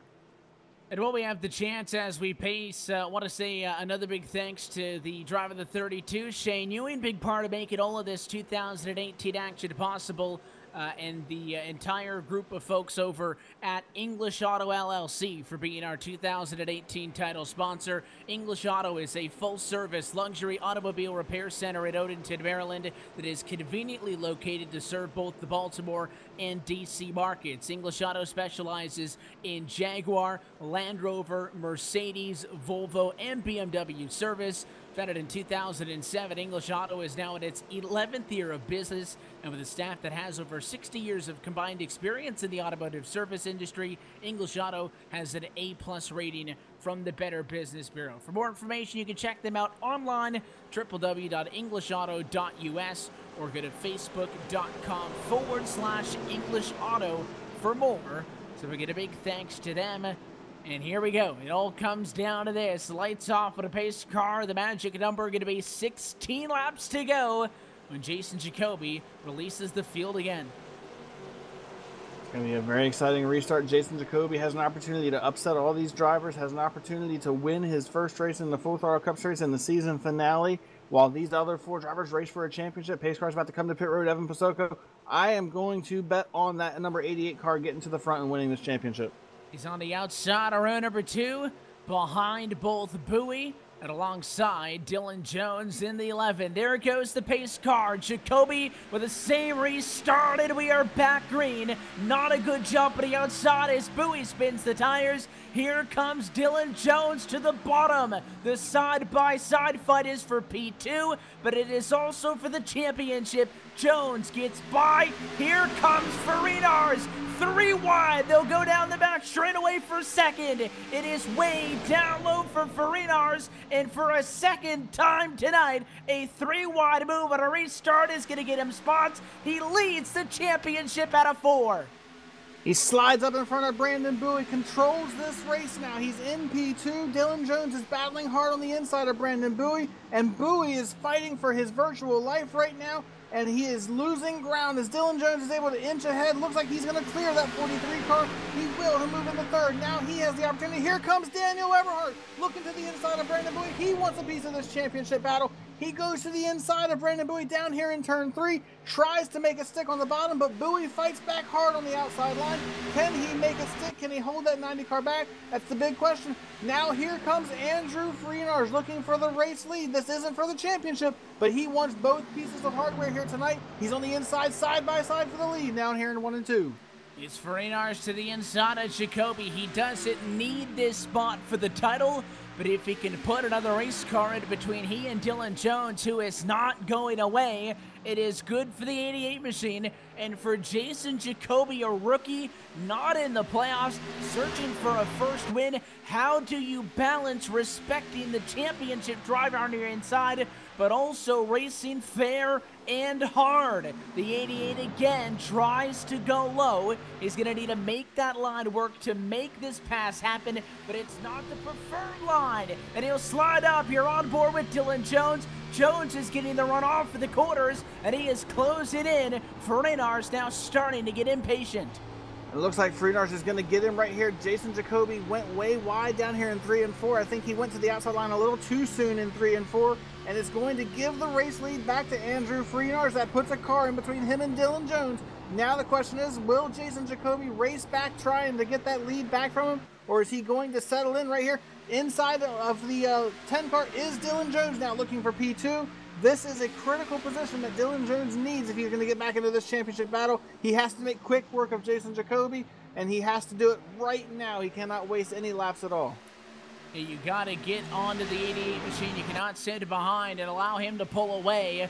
Talk about that race start for the 88. Now Jason Jacoby over the radio lets the 11 car go, and I'm sure Andrew Farinars is thinking, great, let him go by, but to make me work 3-4 laps for it. I think Jacoby just recognized that he's not going to win this race, doesn't want to be a factor in the 11 to Dylan Jones. So Jones now back into second. He needs to stop the bleeding. It is 5 car lengths from Farinars to Dylan Jones. They are even on tires, and under this scenario all night long, Farinars has been better.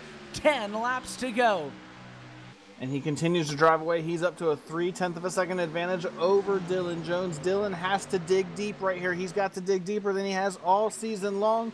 He was the one driver that was able to keep pace on wins for the better part of this season with Andrew Freenars. Now he's got to find what he had over the summer and bring it back right here. He won 4 in a row during the summer stretch. He needs 1 more if he's going to win this championship, but he is watching that championship slowly slip away as Andrew Freenars is driving away. It's up to a 0.5 second now as they work down to the front stretch one more time.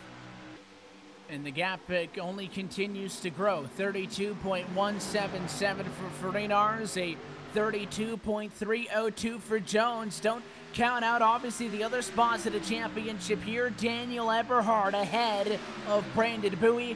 All 4 of your championship 4 going to walk away with some amount of prize money. Of course, your champion gets the most. He also gets the trophy.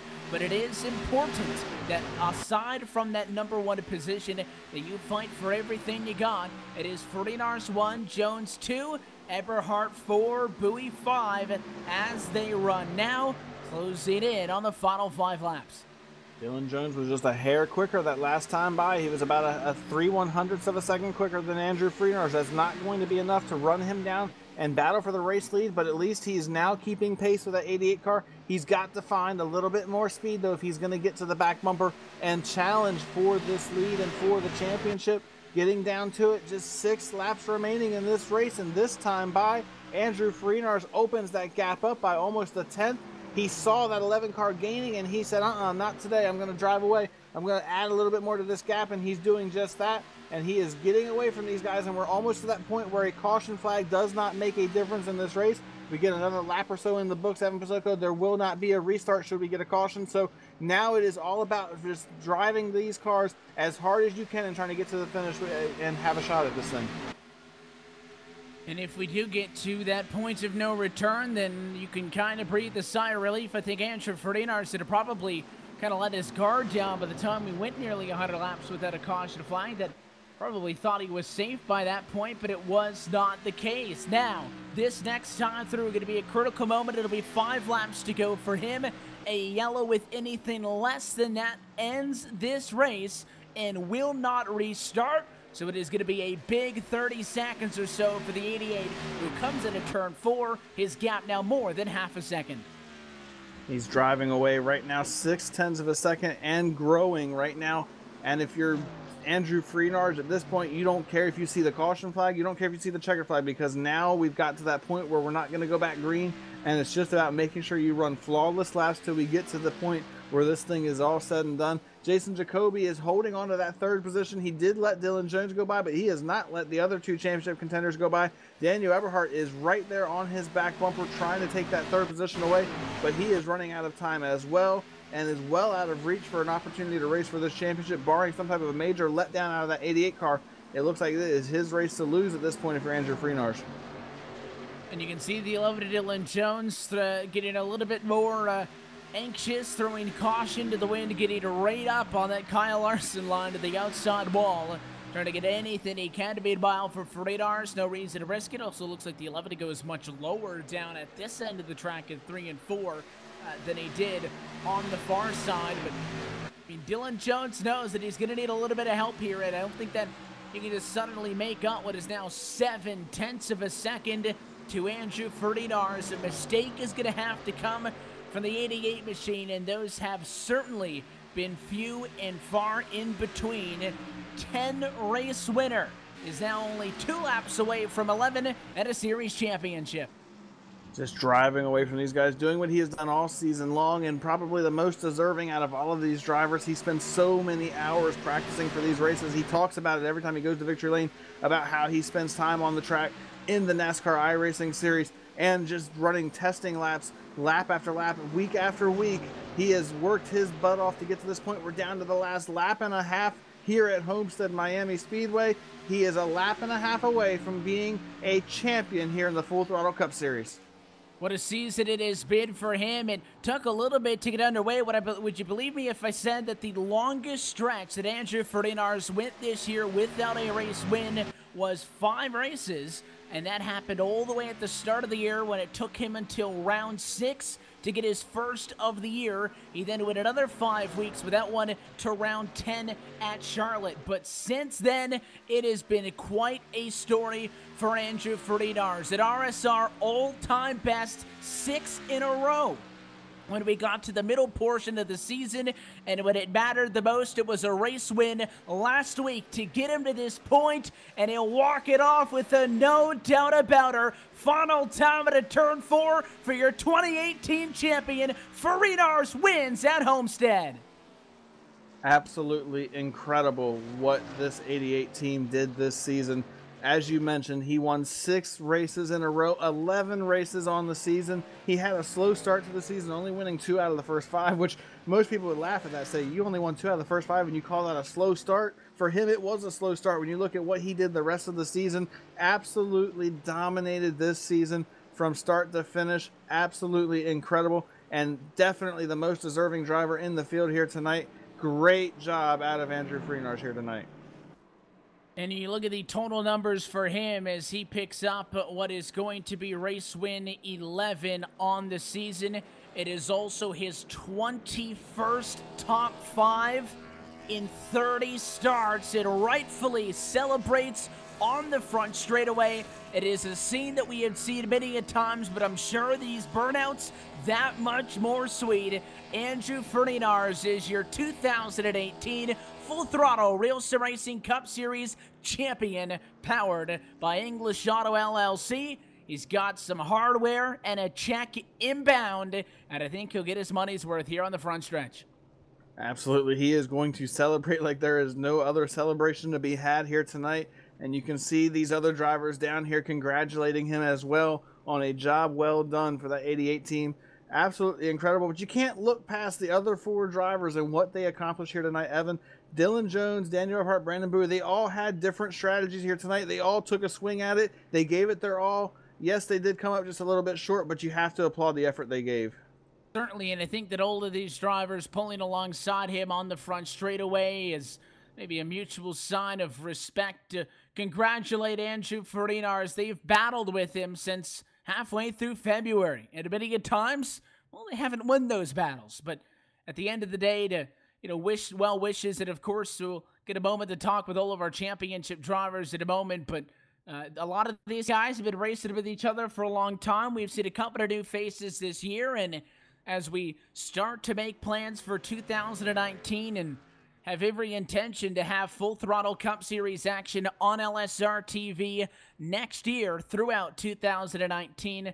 I think a good way to bookend it is, a lot of the time this kind of a playoff gets criticized, Brian, for not crowning the right champion. You cannot say that about Andrew Farinar.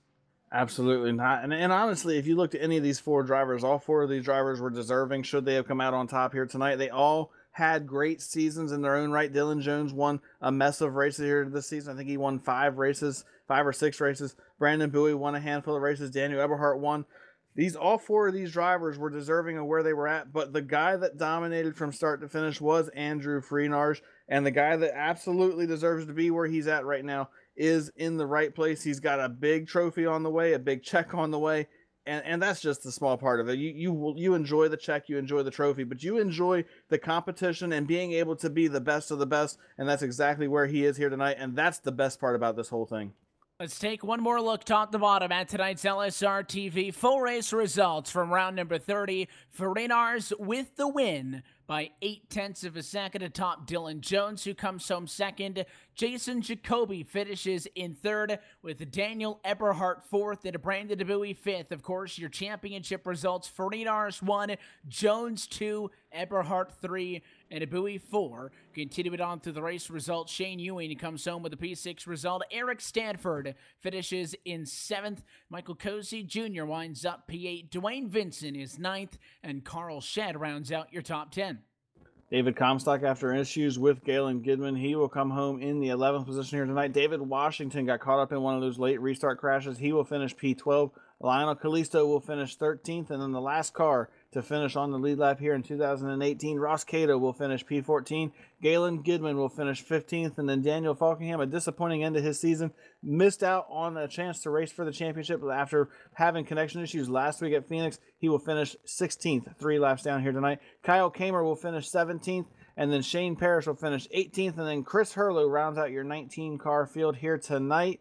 And what a race it was here tonight. Evan Pasoko, I believe you've caught up with not just our race winner, but also our series champion, Andrew Farinar. And the fun part of, obviously, our whole team here at LSR TV having a hand in how everything operates here at Monday Nights is we get to play both roles. So as we welcome Andrew Farinar's trackside with us, Andrew, I'd like to officially congratulate you on the 2018 Full Throttle RealSimRacing Cup Series Championship, sir. It was a hell of a 2018, well-deserved. Man, thank you so much. That was an emotional race, a hard race. I hope all the fans enjoyed that, and what a Cap 2 year. I can't believe how far we've come. Last year, winning at Talladega just to get into the chase, and this year just 11 wins. I mean, this is a dream come true, and I can't believe any of it. It doesn't feel real still. You go back-to-back race wins after you went a whole 4 weeks without one, and we were getting nervous there by your standards. You make sure of it last week at Phoenix, and of course you come into this one, and certainly the 88 was the best car, but these things never go without drama. You started in P6, and that little bit of a deficit didn't really look like it hurt you at all. Tell us about that Q effort and 2 big moves, but I'll talk about the first one first, that 3-wide move very early on to get to the race lead quick. Yeah, the qualifying, I thought we were gonna be in late afternoon, and it ended up being afternoon, so it was a little slicker than I thought. I worked all week on qualifying there, and it just kind of threw me for a loop. It was a lot hotter than I thought, so I knew we were gonna struggle in qualifying just because I don't know why I can't figure Q out here. So yeah, I mean on the start we got a decent start, and it's so hard to pass her. I had to be aggressive, and we went three wide and went for it, and you know, it could have been a records or checkers, but we were going for a win today. And you know, the second time was a little more ballsy, I'd call it. Well, we kind of alluded to it coming to the restart that you've had been in a position earlier in the night on the outside, made a 3-wide move. Obviously, you know you got the better car there. Did you really feel like it was critical that you get the job done then? And I mean, obviously a huge move. You get both spots and then you're able to pull away with it. Did you feel like that, you know, maybe if they stay in front of me on the restart, I'm going to have a headache here? Did you feel like that was a make or break move? Or is that just, I mean, my race car's fast. Why not use it?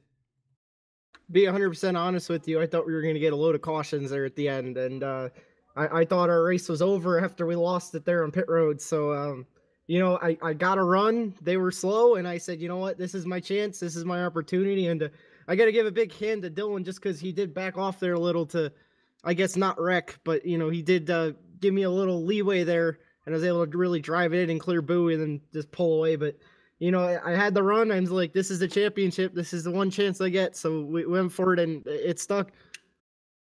I think the total numbers are 11 race wins. That'll be accompanied by what I believe is going to be a ridiculous number of top 5 finishes. That's about 15 or so. So, I mean, an incredible season. Oftentimes, though, you could be very good through for what us was a 20-race regular season, and even good through X amount of rounds of the playoffs, that it doesn't work out. To be able to have the pressure and almost have the format work against you to still come out on top against some of the stiffest competition we've seen in this series in years. Strength of field tonight, always way up there. Tonight it was 4,600 plus. What does it mean for you to be able to do it head to head? Those guys didn't rack out. They were all there and had a fair crack at you. I mean, yeah, Dylan's a pro for a reason, and you know, Daniel's a great driver. Bowie is a great driver, and even Jacoby out there racing for the lead. You know, they're all really, really good drivers, and you know, it's hard to win in this. I don't take any win for granted. I appreciate it as much as I can because it's hard to do it, and you never know when your win is your last. You know, so it means the world to beat these 3 guys. I mean, hands down to them for making the Final Four, and they were tough tonight. You know, it was not easy. The car was sliding around every which direction. It may have looked easy, but it was a handful in that car. And you know, for us to keep it straight as long as we did, we had 1 caution. That's crazy. You know, and yeah, I mean, just hands off to them, and happy we got it done. I'm sure you have some celebrating to get to. Unfortunately, I don't think the check and the trophy will get right to you by the time the celebrating starts in a couple of minutes, but they are on their way, I promise. But for one final time this season, Andrew, sponsors, shout-outs to everybody who's ever made it happen since February. Who do you want to say hi to? First, I got to say thank you to my brother for building these 2 computers now. He's done a great job. They've held out well. I got to say thanks to my dad, my grandpa who live with me. I actually had a throttle break this week, and I had to replace a spring on it, so my dad was helping me out with that, and that was a big ordeal. Big shout out to Dave Washington. When I came on last year, I think I had a 3,400 iRating. I was struggling to have long run speed, and to now have it over an 8,000 iRating and 11 wins in this series, I owe it all to him. You know, Dylan Jones helps me every single week. Daniel Everhart, Ross Cato, Kyle Kammer, Eric Stanford. I know I'm forgetting a ton of people. All my friends and family, like I said, for putting up with this hobby. I know it takes a lot of time, but I really can't say thank you enough to them. All you guys at OSR TV, I know I say it every week, but I mean it. I love watching these broadcasts. I watch some of the other broadcasts, not on Monday night. You, Evan, for all you did to keep this league running after it. All the fans, and especially every single driver in this league. You know, I know we weren't getting good show-outs, but, you know, I enjoyed every single Monday. I look forward to racing with these guys, and the competition was great. I just can't believe it. Well, there's nothing on Monday nights without the drivers, Andrew. We wish that we could give you guys trophies. I mean, every single week, but we can give you one for this one. You are the 2018 Full Throttle RealSimRacing Cup Series champion. Enjoy it and be ready, because I promise we've got some things coming up, and by February you'll have to try to do it again. Thank you so much, Evan. And lastly, I just want to say I love this package on iRacing. I'm not really looking forward to next year's package with the whole tempered spacer, but I really enjoyed today because we were sliding around, and I don't think you're going to get that a lot next year.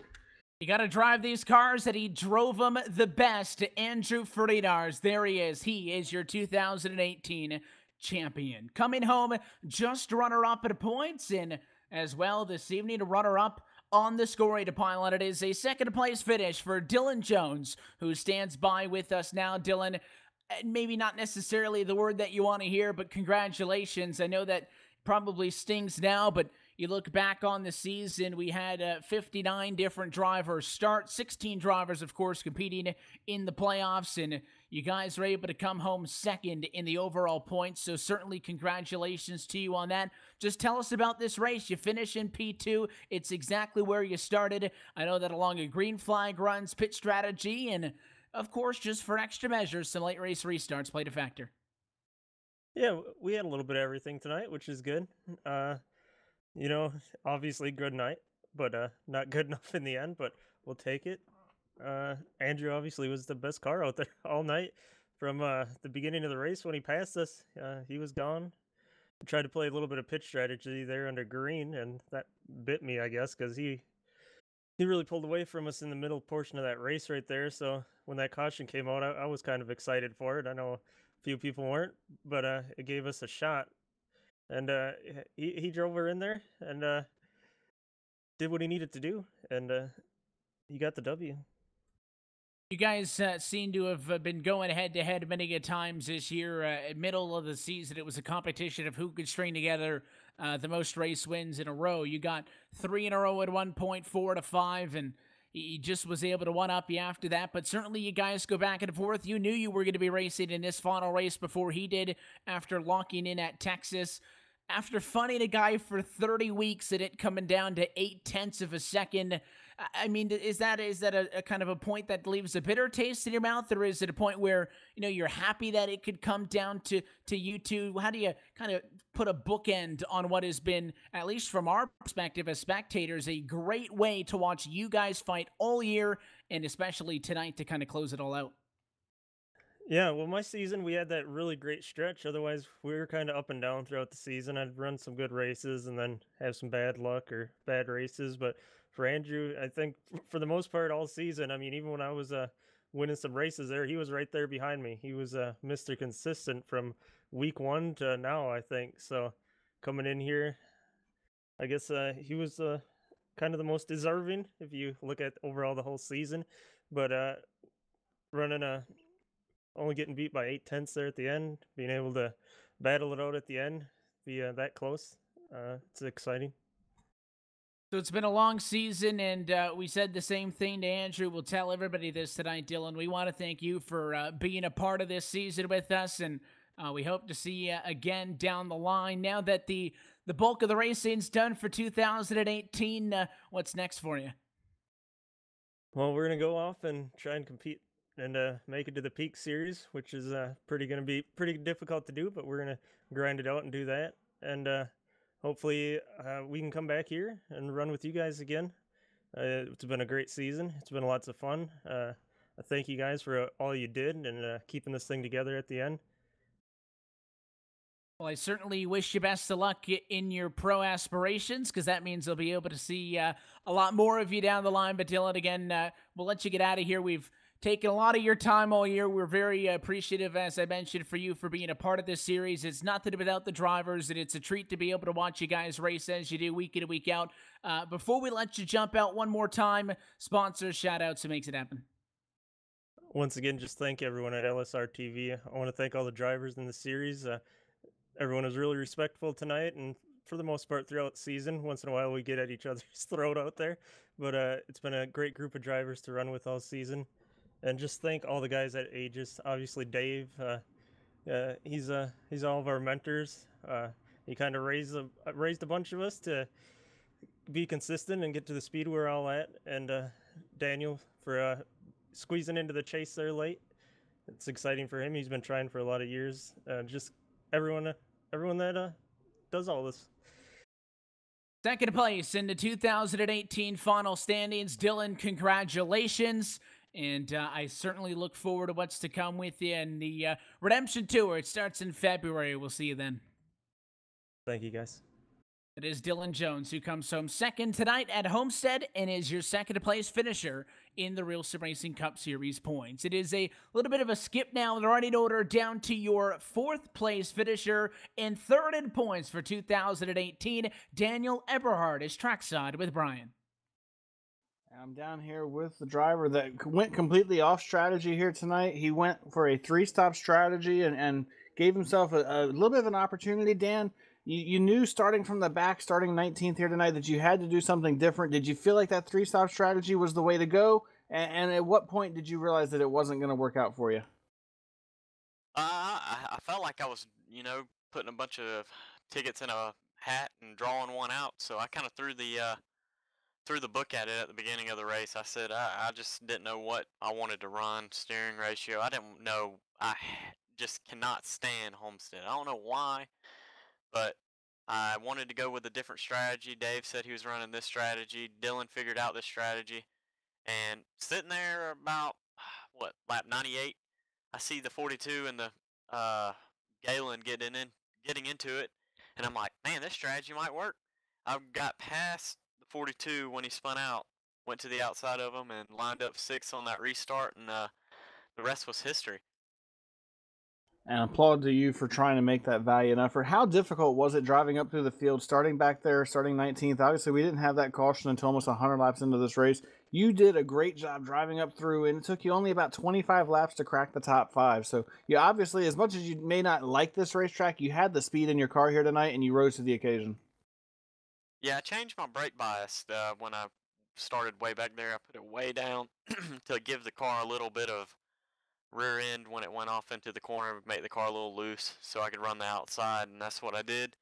And the outside worked, I mean, it hooked, and I was just flying past people. I was like, man, I can't believe this. Maybe I do have a car that can go up there and get to the championship 4. And when I got up there, it was just like I stalled out. So I was like, man, I'm going to throw something else at it. And so I went with Dave's scenario he laid out for us for pit strategy, and it was working to an extent. It was probably going to get me a top 5, but that's it if that caution ever came out. But still, I was, happy. I was, running up there with the guys. But, I mean, I needed that caution to give me a chance to fight Bowie. I didn't think I had anything for Andrew. I mean, Andrew was the class of the field all year long. It wasn't just tonight. He deserved it more than anybody out there tonight. And Dylan was second to none.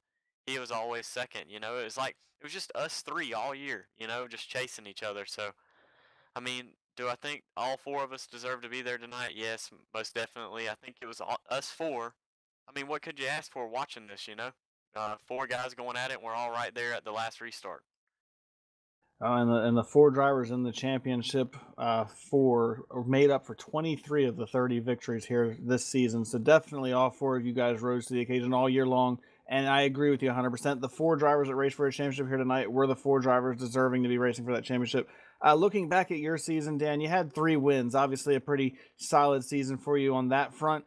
Any regrets about how your season went? And just summarize how you feel your season went overall.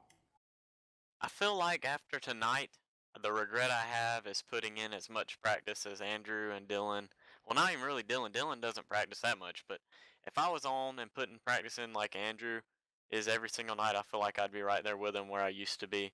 And I kind of regret not practicing as much and not caring, but I know real life gets in the way of things, and and that's something you got to take into consideration. And I wish I just would have practiced more. I felt like the season would have been better. I feel like I wouldn't have struggled to get into the Final 4 after Phoenix.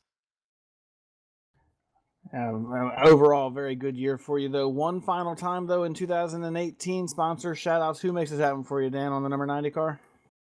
I just got to thank all of y'all for putting on this season. Y'all didn't have to. Y'all could have gave up on us when all of that went down between the inner, RSR, whatever happened, and y'all stuck through it. And LSR TV, thank you guys for putting it on each and every week, broadcasting, finding out what the deal was, and Also, I got to thank all my teammates at Aegis, Dylan. He's fast all year. Andrew, Dave, Cato, Shed, Kamer especially. Even though Kamer choked on that restart, I'm going to have to give Kamer some crap. We could have got this race on a lot sooner. But, he choked on the restart, and got to thank Eric for coming out each and every week, and just everybody else behind the scenes who makes it all happen, and thank the good Lord above, and thank my girlfriend for supporting me each and every week. Well, congratulations on a solid season here tonight, Dan. You came up just a couple of positions short of the championship, but nonetheless a great year overall. Thank you. He finishes third in the championship battle, fourth on the track here tonight at Homestead Miami Speedway. A great season for Daniel Eberhardt. He finishes with 3 wins, 11 top 5s, and 13 top 10s on the season. Very solid. Now we're going to catch up with the driver who finishes fourth in the championship battle. Brandon Bowie started from the pole, led early, led a couple of laps late in this thing, but did not come away with it. Brandon, a very solid night, but you just didn't quite have the speed in your car to keep up with that 88 car. Yeah, it was pretty frustrating, but all in all, it was a pretty quiet race for me. I got the pole and just tried to stay out of trouble. Uh, Strategy kind of worked a little bit in my favor. Kind of held on to second and third. Last caution came out, or the only caution that really came out, and that kind of jumbled up a little bit of things, and just with a horrible restart, just basically just fell like a rock and tried to work my way back up, but just couldn't do it. So, congrats to them guys, and I know they've worked their tails off to try and win a championship. So, congrats to them. And overall, a pretty solid season for you. 3 wins. You had the most top 10s out of any driver. If there's any consolation to not winning the championship here tonight, it is that. You had 26 top 10s out of 30 races. That's very, very impressive. When you only miss 4 races finishing inside the top 10, I think you are very, very deserving of the praise that you're about to get out of that. Well, thanks. I mean, it's my whole thing is just consistency. So if I can just try to be there at the end. With these races, you just never know what's going to happen. You just, got to do your best and not cause any cause any problems with people. And just try to keep it clean and, like I said, be there at the end. And you just never know what could happen. I strongly think that Martinsville, I probably slipped into that win. I feel like I had the speed, but you know without Dylan's mistake, would I've been able to still win. So, um, this season has been about learning how to be a better driver, and for me, and I felt like just making the top 4, especially since I didn't make it last year, was an accomplishment. So now I just need to take the next step and how to push myself to that next level to go out and win a championship now.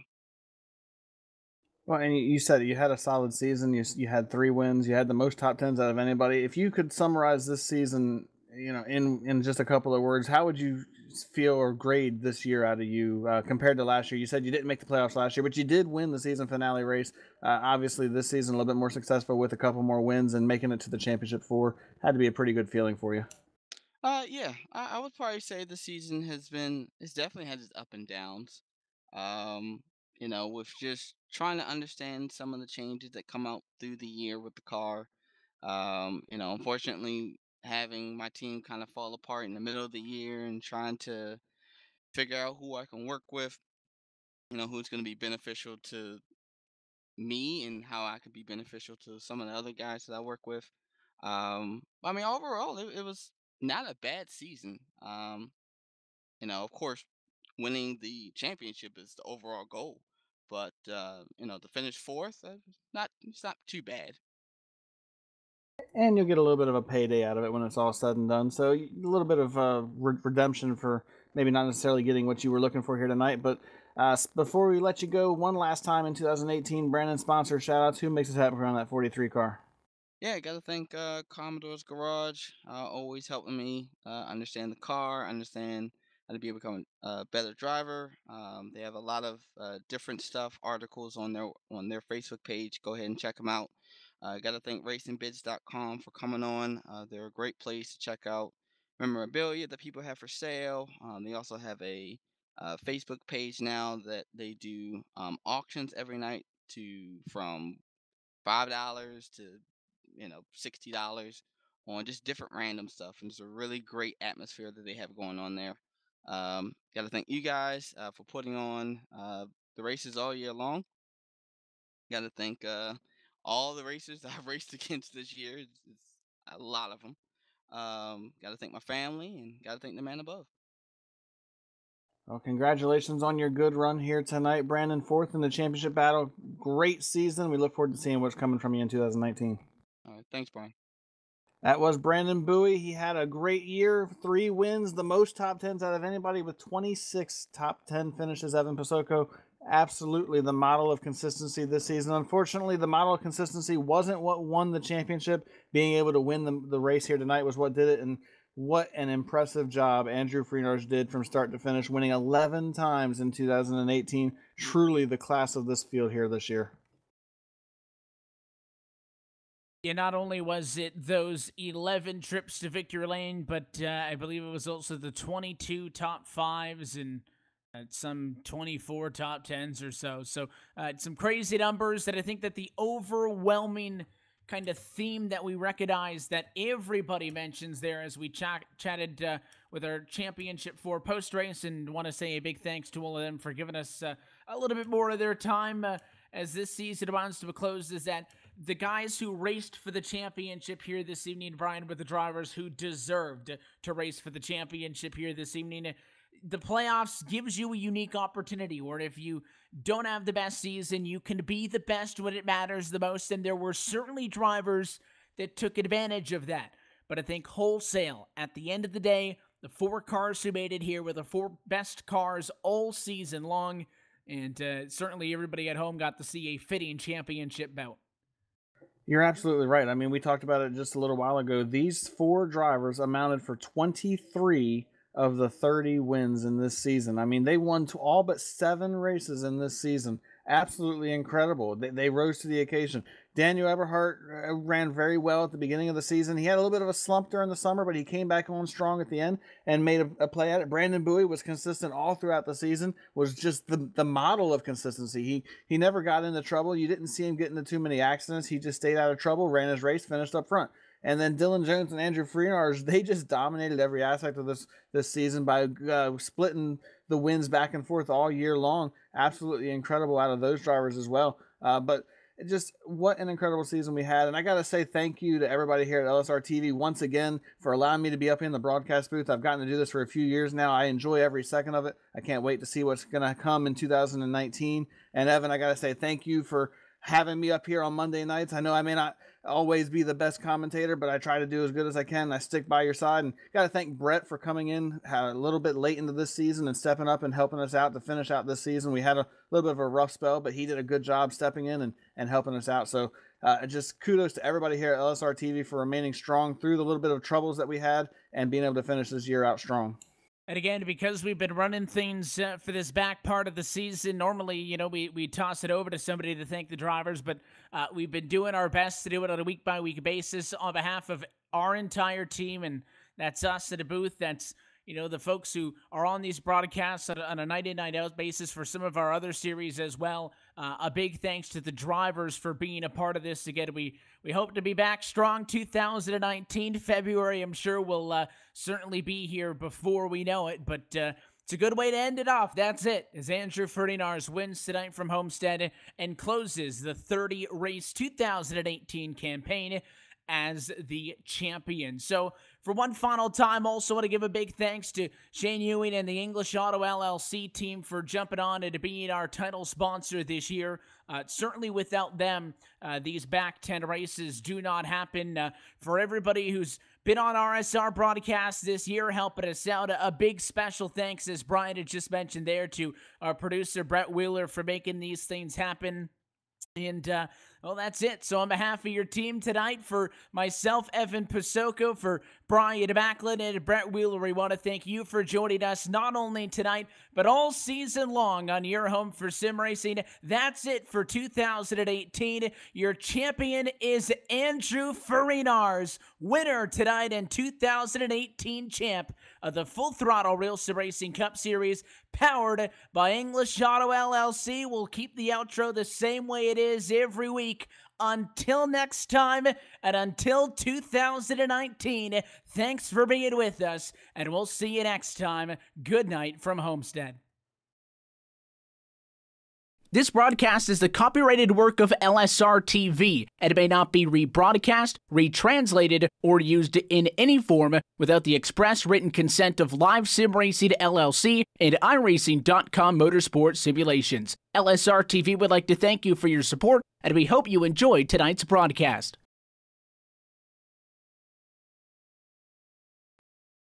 The following is a special presentation of iRacing on LSR TV, your home for sim racing.